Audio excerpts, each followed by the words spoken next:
environment. How do you survive getting to a place where you've never been, a country that doesn't speak your language, but you have to thrive? So if you want to know how I did mine or how I came about staying here for 3 years and more, keep watching. Hi guys, welcome back to my channel. This is Roberta Briggs, your favorite girl, getting there, I hope. So today we'll be talking about how I survived 3 years and more in Hungary. Keep watching and please make sure you comment, share, like, and do not forget to subscribe. Okay? September 2016. So I got here in Budapest, Hungary. My pickup was at the airport. We got home. I was well received by my Budapest family because they were waiting for me.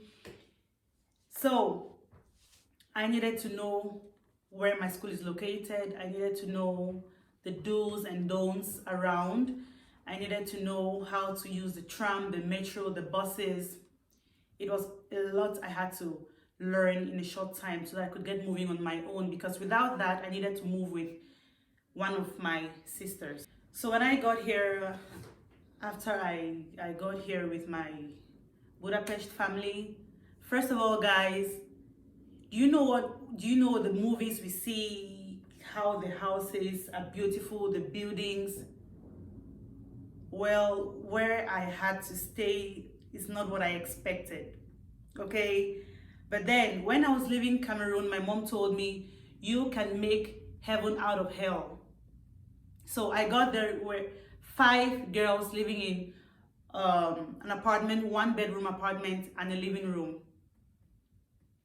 How is that going to be? We all girls, we know we like our privacy. We sometimes just want to have an alone time. It wasn't possible for me. So, but then I had to thrive. I had to make heaven out of hell, like my mom told me. So the next day I went out with one of my sisters. She had to do a movie shooting and she told me, oh girl, we can go together. Maybe this could be a shot at getting something to start doing to keep yourself busy and having a little finance which can help you cater for your rents and your feeding and your blah blah blah blah blah. And so we went out. Going out, we went to the movie shooting, we did the movie. I was just there the whole day to help her, right? But yeah, I wasn't really selected for the movie that day, but I just went there so that they could know that I also have interest in the movie shooting business. We came back home at night that day. The next day they took me to school to see where I'm going to school. They showed me how I have to get to the school, so what bus I need to take, what tram I needed to take, and all that. Okay, so a month passed and I needed to pay for my rent.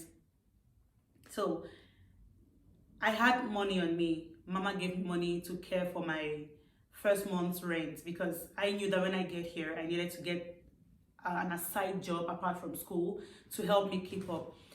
So first month rent, I easily paid it. Second month rent, I had the money, but I did not want to pay for it because I know that I needed to work. If I had to depend on the money my mom gave me every month, I wasn't going to do anything. So first I had it in mind that I needed to be an independent woman, I needed to be an independent lady. So I started searching for jobs. Online jobs, office jobs, factory jobs, cleaning jobs, any kind of job, but there were no jobs for me. First, there was a language barrier. A very, very big language barrier I had here. So I don't understand Hungarian language. The people at that time, from my understanding, I would say they were not very open to strangers. So you could meet someone at the road and they tell you don't know how to speak English or they do not understand what you are saying. I'll tell you a story. I was going to visit a friend someday and I was lost. I was using my Google map, but I was lost. So I saw this lady standing, or she was walking, and I walked up. I said, please excuse me, do you speak English? She said, "Name, like she doesn't understand what I'm saying." And at night, guys, at night, I mean, not night, but it was already dark because it was already in the winter period. I was stranded. So the only way out for me was to return home because, of course, if I got there, I'll know how to go back. So that's one of the things that really, I would say was a barrier to me when I got here. Second barrier is the jobs. I applied to jobs. I can't even count how many companies or how many factories or how many cleaning jobs I applied to, but nobody called. Not even a single call came in. Not even a single call, guys. How would I survive? How would I survive? Yeah, I had school that I was keeping myself busy with, which was going fine, but I needed something else apart from school that would keep me busy and keep my funds coming in every month. I didn't need to call home to get money every month. I had made up my mind that I'm not going to take money from my mom anymore because I needed to be that independent lady. So first thing I tried to overcome was the language barrier. I never let it put me down, because even when I went to the shops, it was hard to communicate. I wasn't able to get to know how much I have to pay. Should it be that the cashier is telling me how much I needed to pay? So I always needed to look at the teller to know what amount I needed to pay. So I didn't let the language get to me, because if I have eyes, of course I can see, I can read from the counter teller how much I have to pay. Also with my phone, I could translate. I could do anything just to understand and make myself understood. So I always made sure that the language did not put me down. In school, they try for us to learn Hungarian, but it's such a difficult language, guys. Hungarian to me is the most difficult language in the world. I'd rather learn Chinese. Ha! So I kept searching and searching for jobs. They were not forthcoming. Some companies would call and they would say, oh, we'll get back to you in 2 weeks or in 1 week or in a few days, but nobody called me back. I felt down. Yeah, I kept going to school, of course, because that's my motive for coming here in the first place. I couldn't have stopped going to school. So I kept going to school. School was going fine. And with school, I had to go to school every day. Classes began at 8 a.m. in the morning. So it was really tough, but I made up my mind that I needed to do something apart from school to keep the funds coming in.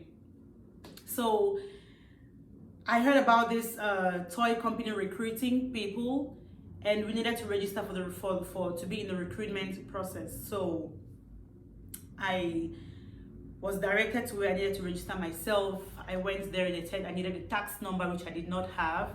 I had to go to the tax office again, where I had to experience some language barrier, but then I still thrived in the office. I got there, applied for my tax number. I was given the tax number, registered for the job. Unfortunately, the toy producing company called me for the job. It wasn't really an easy job, because first it was so body tiring. I needed to work at least 6 hours a day, and I needed to go to school as well. So me going to school from 8 a.m. to 6 or 7 p.m. or I needed to do at least 6 hours job every day. So which one would I do? Go to school or work? Good enough, there was an option for me to work some days in the week and do not work other days in the week. So there I started working few days in the week, and then I still kept applying because I was not comfortable with the job, having that it had to coincide with my school. Sometimes I would have to miss some classes to work and all that. So I kept applying to jobs. And December 2016, no job came forth. So I went on vacation to my family. I got back from vacation, not an email, nothing. What I did is I reapplied to all those companies I sent my CV to. And I even sent an email to one of them saying, oh, you promised to call me back in Christmas and you didn't call me back. I'm still waiting for your call. About 3 days later, that company called me and apologized for not having to call because they're on vacation and all that. And they gave me an interview, guys. I had an interview. Oh my God. I was so happy. A friend of mine referred me to that company too. I was so happy. I went in for the interview. I was so nervous because I needed to have another job apart from what I was doing, right? I was so nervous. I had to make sure that I performed perfectly at the interview and all that. So I got there, did the interview. 2 weeks later, the company gave me an offer. but I could start as a part-time because I told them I wanted part-time due to school. So they called me and gave me an opportunity to work as a part-time at the call center, guys. Call center. So I was so happy. I got the job. I had to use two languages. So I worked in English and in French. So I got the job. I stopped going to my previous job at the toy factory, and I started going to this call center job every day. It was kind of more comfortable because it was a good working environment. I also had the opportunity of a flexible time to go to class and then come back to work. So another thing that I did not allow myself to get depressed is the fact that there were still opportunities out there. The fact that the companies weren't calling me before didn't mean they didn't recognize me. I kept pushing. So my advice would be, if you go to somewhere strange or somewhere you're new to, keep pushing, because if you don't push, the opportunities won't meet you. So you keep pushing until you get there. So before I even got this second job, I had, at the time when I felt a little bit depressed and so demotivated, I had advice from a lot of people. I had a lot of thoughts on my mind. Should I move to another country? Maybe leave school and do any other thing out of Hungary? Should I get married? Guys, it was crazy. Should I get married? Should I have a child? I mean, if you know me, you know I love children. I love kids. Loving other people's kids, and I can imagine how much love I would have for my own. So I at some point thought to have kids. I mean, you know, when you have a kid here, there are high possibilities for you to get stabilized in that country. So, but then at that time, at that age, I was like, this is not what I want for myself. I need to push. I need to see that I have broken all the limits before I get to make those decisions. I even had advice from others that, oh, this could be a good idea. Why not try to approach it this way? But putting everything together, I felt within myself that I haven't given myself that push that would make me think I've broken the limits. So my personal decision was to keep pushing until I thought I could push no more.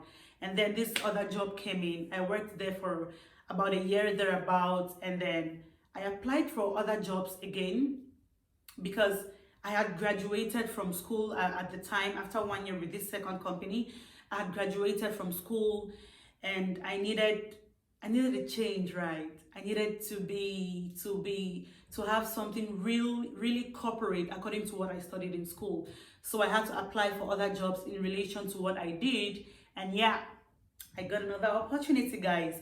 So from the second job the second job was better than the first one because it paid about twice more than the first job. And this third job now really gave me a better feeling, not about the compensation, but about me not having to go to school in vain. I did something in relation to my school and something I really have passion for. I work in the human resource department, guys, just for your record. So when you get to somewhere new, guys, my advice would be, do not let yourself down. It all depends on you. It all starts with you. It all ends with you. Whatever decisions you take, whatever decisions you make are going to end up with you. It's okay to have advice from outside, but then you don't take advices like that. You take them, you weigh them, you keep some, you throw some, and you put it to work. The first person that can motivate you is yourself. So make sure that when you are out there, for example, if you're coming to Hungary, there are a lot of opportunities, guys. Wherever you are, there are a lot of opportunities. So you always remember you can make heaven out of hell. It doesn't matter if you go to, I don't know which country I can use, but anywhere you are, guys, make, I repeat, make something out of nothing. It's always possible. It could be a business. It mustn't be in the corporate world. It could be a business. It could be your God-given talent. You could be a dancer. Your talent always speaks for you, guys. So my advice to you today will be, keep pushing. I pushed in Hungary. I didn't let anything bring me down. I've been able to stay here for 3 years and above, and I can say I understand a little bit of Hungarian, but it's still not taking me anywhere, guys, because it's really hard.